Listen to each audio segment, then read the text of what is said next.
the backstory this morning, we're showcasing an art studio in downtown Seattle that's doing things a little differently. The owner wanted a space where people could come together and explore human emotions. He did that by eliminating barriers that would prevent some from experiencing the art he's collected. Here's Holly Menino with the story of ArtLove Salon. The owners of ArtLove Salon say this is more than a gallery. It is a place where people can connect through art. Joining me now is the owner, Andrew Conru. Andrew, thank you so much for agreeing to welcome us in and having us here. It's such a pleasure to have you. Thank you. Please tell me, why was this something you wanted to create? Well, I think I want to create a space where people can come together and explore human emotions and warmth. And this is a very additive to Seattle's wonderful ecosystem of art here, in which we are trying to help people find out what it means to be human again. And what will people find here when they come into ArtLove Salon? Oh boy, we have over 250 great works of art from primarily local artists here in Seattle and the Pacific Northwest, in addition to some historical art from the 19th century. Again, focusing on human warmth and connection.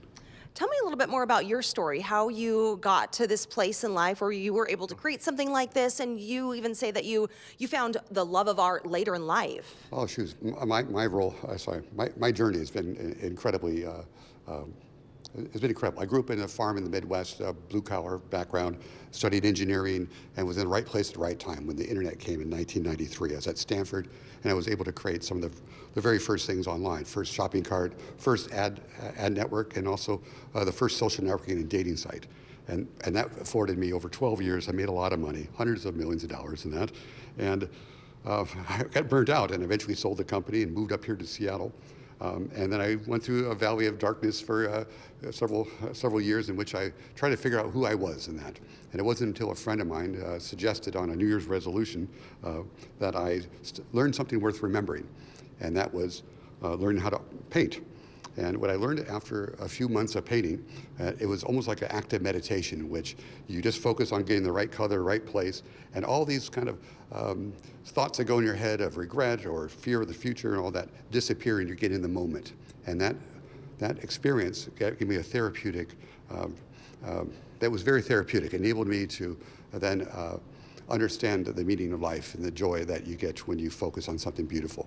And I wanted to bring that same experience to people here in Seattle. There's so many people who are suffering, and putting people in front of beautiful art, especially ones that have a human connection to it, reminds us what it is to be human, and we're all in this together. And you've made it accessible for so many people. Tell me how you've done that and how you help artists too. Well, that's the whole point of philanthropy.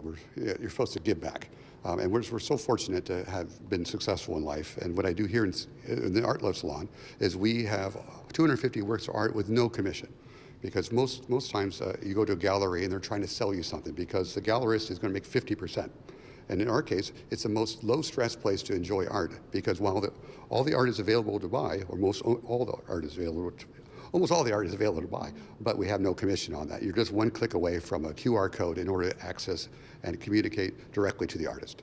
And you want the public to come and see this art. First of all, why do you want them to see it? Well, I think this type of art fills a hole in a lot of us.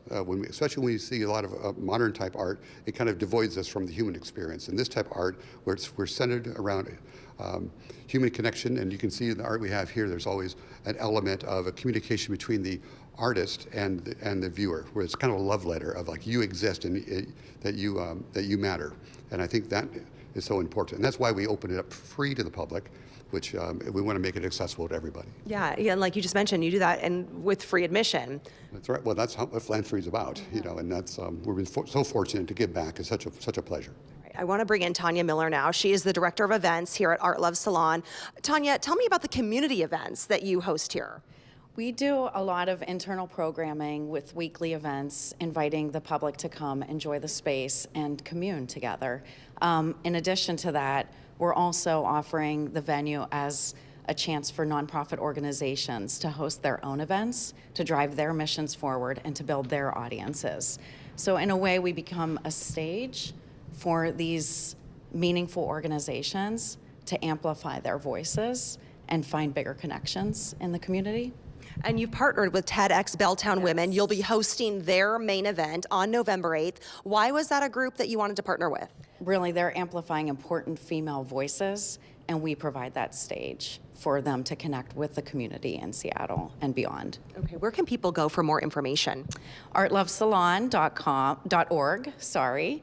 And then also our Instagram account is a great way to stay in touch with all the events that are happening and the stories unfolding about artists and about community events. Okay, TEDx Belltown Women is November 8th. It'll be right here at ArtLove Salon. Thank you both so much.